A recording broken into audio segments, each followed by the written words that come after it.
Hello friends, आप लोग कैसे हैं? उम्मीद करते हैं आप लोग ठीक होंगे, आप लोग हेल्दी होंगे। फ्रेंड्स, आज एक क्वेश्चन है कि जो हनी बीज होते हैं वो हनी कैसे बनाते हैं। मतलब ये जो शहद की मक्खियाँ होती हैं, मधुमक्खियाँ होती हैं, ये शहद कैसे बनाती हैं, क्या प्रोसेस है उसका, कैसे शहद बनता है। तो हम बात करते हैं उसी के बारे में। सबसे पहली बात तो ये कि जो हनी बीज होती हैं, जो हनी कॉम्ब होता है, जो पूरा छत्ता होता है जिसको बी हाइव भी कहते हैं। तो जो बी हाइव होता है उसमें अलग अलग तरह की मधुमक्खियाँ होती हैं, अलग अलग तरह की हनी बीज होती हैं। तो उसमें एक तरह की हनी बीज ये होती हैं जो बाहर काम करती हैं, उनको वर्कर बी भी कहते हैं और फॉरेजर भी कहते हैं। तो वो क्या होता है, वो हनी बीज जो होती हैं वो मतलब हनी कॉम्ब से या छत्ते से, बीहाइव से निकलती हैं और बाहर फील्ड में जाती हैं। और फील्ड में जब जाती हैं तो फील्ड में फिर वो फूलों को तलाश करती हैं, फिर उनसे नेक्टर को सक करती हैं, उनसे नेक्टर को लेती हैं, उनसे रस को लेती हैं और उनको चूस लेती हैं। और उनको चूसने के लिए उनके अंदर जो टंग होता है, जो ज़ुबान उनकी टंग होती है, वो इस तरह की होती है कि उससे चूस सकें। फिर उनके स्टोमक के अंदर एक सैक होता है, एक थैली की तरह का स्ट्रक्चर होता है, उसमें वो उसको स्टोर कर लेती हैं। ये एक थैली की तरह स्ट्रक्चर होता है जो कि माउथ से लगा हुआ होता है, टंग से, और यहाँ पर उनके बॉडी में, उनके स्टमक में ये स्टोर हो जाता है, उनके सैक में। वो नेक्टर जो कि फ्लावर से वो सक करती हैं। जब ये नेक्टर, जब ये इनका जो सैक होता है ये फिल हो जाता है तो फिर ये वापस आती हैं बी हाइव में, वही उसी छत्ते में आती हैं। और ये सब काम कौन करता है? ये काम करते हैं वर्कर बी।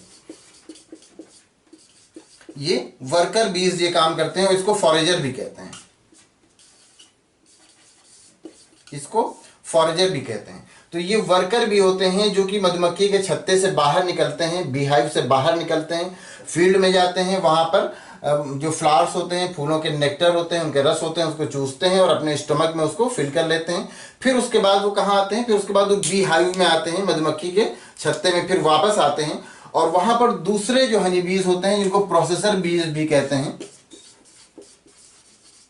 उनको प्रोसेसर बीज भी कहा जाता है। तो ये जो दूसरी वहां पर अंदर मक्खियां होती हैं, दूसरी बीज होती हैं, हनी बीज, जिनको प्रोसेसर बी कहते हैं, वो क्या करते हैं, वो इनका जो नेक्टर होता है ये अपने अपने जो इनके टंग से जाता है, जो कि एक पाइप की तरह का स्ट्रक्चर होता है टंग, उससे अंदर जाता है, उसी से वापस इस सक कर लेती हैं, उससे ये चूस लेती हैं।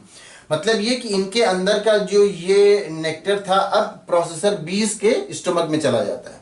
और ये जब प्रोसेसर और ये जो वर्कर बी होती हैं, ये जब इनके स्टमक में आता है ये नेक्टर, तो इनके इसके स्टोमक में कुछ एंजाइम्स के साथ ये मिल जाता है। और एंजाइम्स के साथ मिल तो जाता है, लेकिन ऐसा नहीं कि यहाँ पर हनी बन जाता है, बस एंजाइम्स कुछ इसमें मिल जाते हैं। और फिर जब ये प्रोसेसर बीज के माउथ में ये डाल देते हैं, उसके अंदर जब उसका कर लेते हैं प्रोसेसर बी उसको अपने माउथ से, फिर जब प्रोसेसर बी के स्टोमक में चला जाता है तो वहां पर ये रियल में हनी बनता है। मतलब रियल में जो हनी बनता है वो बी हाइव के अंदर रहने वाली मधुमक्खियों के छत्ते के अंदर रहने वाली मधुमक्खियों के अंदर बनता है।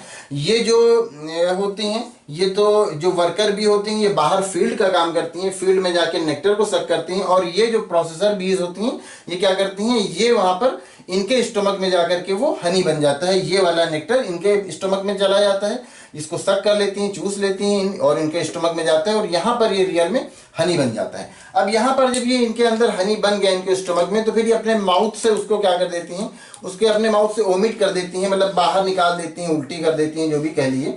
और जो मधुमक्खी का छत्ता होता है, जो इस तरह से हेक्सागोनल होता है, 6 कोनों का इस तरह से सेल्स बने हुए होते हैं, तो उनमें क्या कर देते हैं ये, फिर ये अपने माउथ से उसको निकाल करके उसको फिल कर देते हैं।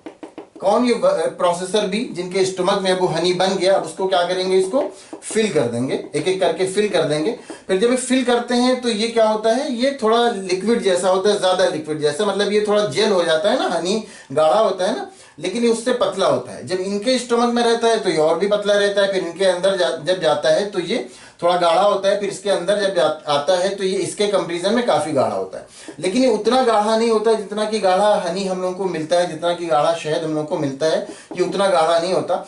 तो फिर उस पर क्या करती हैं, जो मधुमक्खियां होती हैं इसके ऊपर उड़ती रहती हैं, तो उनका जो उनके जो विंग्स होते हैं, उनके जो पंख होते हैं, उससे क्या होता है कि उससे जब इनमें एयर लगती है तो इनमें वेपर्स निकलते हैं और ये गाढ़े हो जाते हैं। मतलब ये कि वाटर का वेपर बाहर निकल जाता है और ये गाढ़े हो जाते हैं। और इसी के ऊपर क्या होता है, इसी के ऊपर वैक्स की लेयर भी चढ़ जाती है, इसी के ऊपर वैक्स की लेयर भी चढ़ जाती है, मोम की लेयर भी चढ़ जाती है। और ये जो शहद है, ये जो हनी है, ये गाढ़ा भी हो जाता है। तो बस इसी तरह से शहद बनता है, और ये जो ऊपर का पार्ट होता है ये मोम बन जाता है, वैक्स बन जाता है, और इसके अंदर जो हनी होता है वो पैक रहता है, गाढ़ा हनी जो हम लोग खाने के लिए यूज करते हैं, जो बहुत टेस्टी हम लोगों को लगता है, बहुत मीठा लगता है। एक्चुअली ये ग्लूकोज और फ्रुक्टोज का मिक्सचर होता है, जो हनी होता है उसमें मेन ग्लूकोज और फ्रुक्टोज होते हैं। तो इसी तरह से हनी बनता है कि ये जो वर्कर भी होते हैं इनका काम होता है बी हाइव के बाहर का, मधुमक्खियों के छत्ते के बाहर का काम होता है। जो प्रोसेसर भी होते हैं ये मधुमक्खियों के छत्तों में रहते हैं, मतलब ये बी हाइव में रहते हैं, हनी कॉम्ब में रहते हैं, ये बाहर नहीं जाते, और ये बाहर का काम करते हैं। और ये बाहर नहीं जाते, ये वहीं पर रहते हैं, फिर वहां पर इनके स्टमक में हनी बनता है, फिर वो उसको स्टमक से इसके अंदर ओमिट कर देते हैं, माउथ से इसके अंदर निकाल देते हैं, और फिर ये गाढ़ा हो जाता है, फिर उसको हम लोग हनी की तरह यूज करते हैं। तो बस इसी तरह से जो हनी बीज होते हैं या मधुमक्खियां होती हैं वो हनी बनाती हैं, शहद बनाती हैं। तो उम्मीद करते हैं बात आप अच्छी तरह से समझ गए होंगे। अगर कोई कंफ्यूजन है या किसी तरह का कोई क्वेश्चन है तो आप पूछ सकते हैं, या और भी कोई क्वेश्चन है तो आप कर सकते हैं। Thank you.